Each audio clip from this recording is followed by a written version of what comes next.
আগামীকালের দৈনিক রাশিফল নিয়ে বিস্তারিত আলোচনা করব ১২টি রাশির ভালো এবং মন্দ নিয়ে। এটা অতি পরিচিত প্রোগ্রাম। প্রত্যেকটা দিন আমি দৈনিক রাশিফল নিয়ে আলোচনা করি আপনাদের অ্যালার্ট করার জন্য।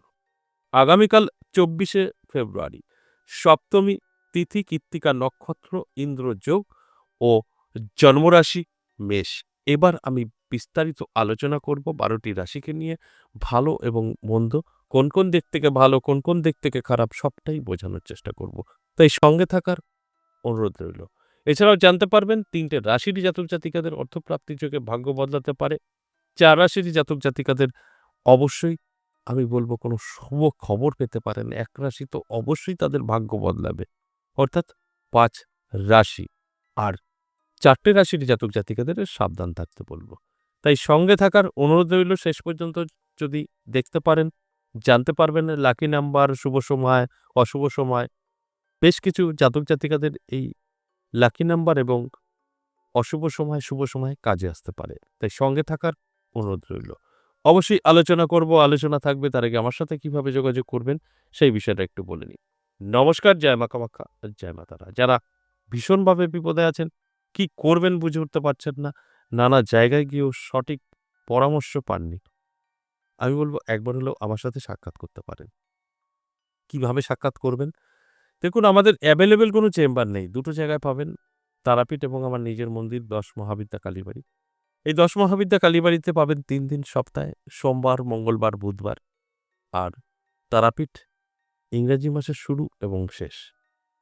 আর যদি মনে হয় আমি বহু দূর থেকে দেখছি, তারাপীঠ বা নদিয়া বীরনগর আসা সম্ভব নয়, সেক্ষেত্রে বলব আপনি অনলাইনেও দেখাতে পারেন। অনলাইন বৃহস্পতি, শুক্র, শনি ৩ দিন অনলাইন চেম্বার থাকে। যদি আপনার প্রয়োজন থাকে অনলাইন বা অফলাইন, আমার সাথে সাক্ষাৎ আপনি করতে পারবেন। এতে কোনো সন্দেহ নেই। প্রয়োজন আপনার থাকা দরকার আছে। তাহলেই কিন্তু আপনি সাক্ষাৎ করতে পারবেন। দেখবেন স্ক্রিনে দেওয়া একটি নাম্বার আছে 62। এই নাম্বারে অবশ্যই আপনি কল করে নামটা লিখে দেবেন। এবং আমার সাথে কিভাবে সাক্ষাৎ করবেন, আসবেন, সবটাই ওই কল করে জেনে নিতে পারেন। ওইটা জাস্ট আপনারা আমার সাথে কিভাবে যোগাযোগ করবেন তার জন্য দেওয়া। তবে আপনাদের পার্সোনাল কোনো প্রশ্ন কল করে করবেন না, দিতে পারবে না। কারণ যে কলটা রিসিভ করে সে কোনো অ্যাস্ট্রোলজার নয়, সে কোনো তান্ত্রিক নয়। জাস্ট আপনাদের সাথে আমার কানেক্ট করানোটাই তাদের কাজ। অর্থাৎ আপনি ফোন করে কথা বলে নেবেন, কিভাবে আসবেন, কোথায় আসবেন, কবে আসবেন, বিস্তারিত জানতে পারবেন এই সম্পর্কে। আপনার কোনো সম্পর্কে না। আপনার যত প্রশ্ন আছে আপনি লিখে রাখুন। যখন আমার সাথে সাক্ষাৎ হবে, অফলাইন হোক বা অনলাইন হোক, তখন প্রশ্নগুলো করবেন, উত্তর পাবেন। এবার আসুন আজকের যে আলোচনা, অত্যন্ত গুরুত্বপূর্ণ দৈনিক রাশিফল। এই দৈনিক রাশিফল থেকে আপনি আপনার ভাগ্যকে বদলে ফেলতে পারবেন। কারণ এই কথাগুলো আগে ভালো করে বুঝতে হবে। আমি যে কথাগুলো বলব সেটা ভালো করে বুঝে নিজের জীবনে এপ্লাই করতে হবে। তবে গিয়ে সফলতা পাবেন। ধরুন আপনার রাশি আছে, আমি বললাম ভালো, ওই যে প্রাপ্তিযোগ বললাম ৩ টে রাশির, এই ৩ টে রাশির মধ্যে আপনার রাশি আছে। আপনার ঘরে শুয়ে বসে প্রাপ্তি ঘটবে? কখনোই না। এর জন্য আপনাকে অ্যালার্ট থাকতে হবে এবং সচেতন থাকতে হবে। সুযোগ আসবে সেগুলোকে গ্রহণ করতে হবে, ফাটকায় চেষ্টা করতে হবে। তবে তো আপনার মিলবে। ঘরে শুয়ে বসে তো মিলবে না। আবার ধরুন আপনার নেগেটিভ কিছু বললাম যে ৪ রাশি সাবধান থাকতে বলা হলো। এবার আপনি শুনলেন, শুনে আপনার মতো করে চললেন, সতর্ক থাকলেন না। এই খারাপটা আপনার সঙ্গে কিন্তু ঘটবে। আপনি যদি এই আলোচনাটা শুনে নিজেকে কন্ট্রোল রাখতে পারেন, সতর্ক থাকতে পারেন, তাহলে কিন্তু আপনার কোনো কিছু হবে না খারাপ, নেগেটিভিটি কিচ্ছু হবে না। তার মানে কি আমার বিশ্লেষণ ভুল? না, সঠিক। আপনি সেফ আছেন, নিজেকে সেফ রেখেছেন, তাই আপনি কোনো রকম বাধাবিঘ্ন ছাড়া সুস্থ থাকবেন। তাই এটা আপনার উপরে নির্ভর করবে। আপনি আপনার জীবনে যেভাবে এপ্লাই করবেন, সেইভাবে ফল পাবেন। আসুন এবার এক করে রাশিগুলো বলি মেষ থেকে মীন, ১২টি রাশির। এর মধ্যে কোনটি আপনার রাশি? ভালো করে কি বলছি শুনুন। তারপরে আপনার জীবনে এপ্লাই করুন।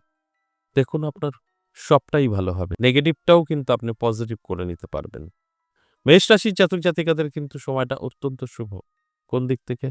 শুভ কোনো খবর আসতে পারে, কর্মে উন্নতি হতে পারে, শত্রুতা বিদায় নিতে পারে আপনার কাছ থেকে শত্রু। এবং সকলের সাথে সুসম্পর্ক তৈরি হতে পারে। এই সবটাই কিন্তু পজিটিভ। তো এগুলো আপনার সঙ্গে ঘটতে পারে যদি আপনার মেষ রাশি হয়ে থাকে। তাই অ্যালার্ট থাকুন, চোখ কান খোলা রাখুন। আমি যে কথাগুলো বলছি একটু মিলিয়ে নেওয়ার চেষ্টা করুন আপনার জীবনের সাথে। দেখবেন সবটাই আপনি পরিষ্কারভাবে বুঝতে পারবেন কি করণীয়। বৃষরাশির জাতক জাতিকাদের বলব একটু সাবধান থাকুন। আপনার যদি ব্যবসা থাকে ব্যবসা মন্দা যাবে। শত্রু তৈরি হতে পারে। বন্ধু এবং বান্ধবী থেকে সতর্ক থাকুন। ক্ষতির সম্ভাবনা আছে। তাই এগুলো সবটাই আপনার সঙ্গে ঘটতে পারে। তাই আমার কাজ আপনাদেরকে অ্যালার্ট করা। আপনারা যদি অ্যালার্ট থাকতে পারেন সব দিক থেকে সেফ থাকবেন। কর্কট রাশির জাতক জাতিকাদেরও কিন্তু বলব, মিথুন রাশির জাতক জাতিকাদেরও কিন্তু বলব একটু সতর্ক থাকবেন। আপনার আর্থিক সংকটের যোগ তৈরি হয়েছে। অর্থাৎ হট করে আপনার অর্থ নষ্ট হতে পারে, হারিয়ে যেতে পারে। ঠিক সেরকমই আপনার স্বাস্থ্যও হানি হতে পারে। তাই এগুলো একটু নিজেকে কন্ট্রোল করলে সব ঠিকঠাক থাকবে। কর্কট রাশির জাতক জাতিকাদের কিন্তু সবকিছু ঠিকঠাক থাকলেও সম্পর্ক নষ্ট হতে পারে। স্বামী স্ত্রীর মধ্যে একটা সম্পর্ক নষ্ট হওয়ার সম্ভাবনা আছে। লাভ রিলেশনেও কিন্তু সম্ভাবনা আছে। এছাড়া আয় উন্নতি মোটামুটি থাকবে। সম্পর্ক একটু সচেতন থাকা উচিত। এছাড়াও আপনার কর্মক্ষেত্রেও যদি আপনার কোনো প্রিয় বন্ধু বা আপনার খুব কাছের যারা আছেন, যার উপরে আপনি অনেকটাই নির্ভরশীল, তাদের সাথেও সম্পর্ক খারাপ হতে পারে। সিংহ রাশির জাতক জাতিকাদের যথেষ্ট ভালো সময় থাকবে। সিংহ রাশির জাতক জাতিকারা যারা আছেন, আমি বলব অবশ্যই চোখ কান খোলা রাখুন। কারণ প্রাপ্তিযোগে আপনার ভাগ্য বদলাতে পারে। হঠাৎ করেই আপনার জীবনের পরিবর্তন ঘটে যেতে পারে। কারণ আপনার প্রাপ্তিযোগ তৈরি হয়েছে। এই প্রাপ্তিযোগে আপনার ভাগ্য বদলাবে এটাই স্বাভাবিক। এর জন্য অ্যালার্ট থাকতে হবে, চোখ কান খোলা রাখতে হবে। কন্যা রাশির জাতক জাতিকাদের কিন্তু সময়টা খুব একটা ভালো যাবে না। একটু সচেতন থাকুন, শরীর সচেতন থাকুন এবং অ্যালার্ট থাকুন। বদনাম, সমালোচনা, স্বাস্থ্য খারাপ এই দুটোই কিন্তু আপনার সঙ্গে ঘটতে পারে। এর জন্য আপনার অ্যালার্ট থাকা প্রয়োজন আছে। অ্যালার্ট থাকলে আপনি এই সবটাই কন্ট্রোল করতে পারবেন। তুলা রাশির জাতক জাতিকাদের শুভ সময় থাকছে। নানা দিক থেকে কিন্তু সুযোগ আসবে। খবর আপনার কিছু আসতে পারে যেটা আপনার জন্য হেল্পফুল। নতুন বন্ধু এবং বান্ধবী আপনার সঙ্গে একটা সুসম্পর্ক তৈরি হতে পারে। সবটাই পজিটিভ। এর জন্য আপনার অ্যালার্ট থাকতে হবে। অ্যালার্ট থাকলে আপনি এগুলো কিন্তু সম্পূর্ণভাবে মিলিয়ে নিতে পারবেন। এবং বৃশ্চিক রাশির জাতক জাতিকাদের ক্ষেত্রে যদি বলি, সেক্ষেত্রে বলব অত্যন্ত শুভ সময় আপনার তৈরি হয়েছে। হঠাৎ করেই কিন্তু ভাগ্য বদলে যেতে পারে প্রাপ্তিযোগে। তাই অ্যালার্ট থাকতে বলব, চোখ কান খোলা রাখতে বলব। কারণ প্রাপ্তিযোগ তৈরি হয়েছে, হঠাৎ করেই কিন্তু ভাগ্য বদলাতে পারে। প্রাপ্তি ঘটতে পারে। এর জন্য অ্যালার্ট থাকা অবশ্যই প্রয়োজন। দেখবেন আমার কথাটা আপনি মিলিয়ে নিতে পারবেন। ধনুরাশি ভীষণভাবে সাবধান থাকবেন। আপনার শত্রু দ্বারা ছোটখাটো সমস্যা, কেসখামারি হতে পারে। এটা আপনি সতর্ক থাকলে আটকাতে পারবেন। তাছাড়া এই ঘটনাটা আপনার সঙ্গে ঘটতে পারে। তাই অ্যালার্ট করাটা আমার কাজ। তারপর ভালোভাবে আপনার চলার দায়িত্ব। তাই অ্যালার্ট থাকুন, চোখ কান খোলা রাখুন এবং সমস্ত রকম বন্ধু, বান্ধবী থেকে একটু সতর্ক থাকুন। মকর রাশির জাতক জাতিকাদের ক্ষেত্রে যদি বলি দারুণ সময় থাকবে। হঠাৎ ভাগ্য বদলাতে পারে, প্রাপ্তিযোগ তৈরি হয়েছে। নানা দিক থেকে কিন্তু অর্থ এসে হাতে ধরা দিতে পারে। এই সবকিছুই আপনার সঙ্গে ঘটবে। তবে আপনার অ্যালার্ট থাকা প্রয়োজন। আপনার ইচ্ছা না থাকা মানে না থাকলে আপনার সঙ্গে মিলবে না। আপনার ইচ্ছা থাকতে হবে তবেই কিন্তু আমার এই কথাগুলো আপনার সাথে মিলবে। তাই অ্যালার্ট থাকতে হবে, চোখ কান খোলা রাখতে হবে। কুম্ভ রাশির জাতক জাতিকাদের কিন্তু সময় অত্যন্ত শুভ। কোনো শুভ খবর পেতে পারেন, আটকে থাকা কাজ ক্লিয়ার হতে পারে। নানা দিক থেকে সুযোগ সুবিধা আপনার হাতে এসে ধরা দিতে পারে। এই সবটাই কিন্তু পজিটিভ। আর আমি পজিটিভ দিকগুলো সবসময় বলি পজিটিভভাবে আপনার জীবনে এপ্লাই করুন। এরপর সর্বশেষ মীন রাশি।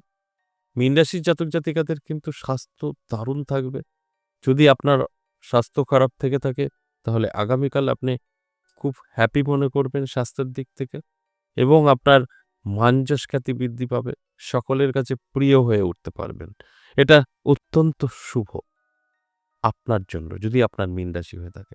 তো এই যে মেষ থেকে মীন ১২টি রাশিকে নিয়ে আলোচনা করলাম, সবটাই এভারেজ এবং সর্বজনীন।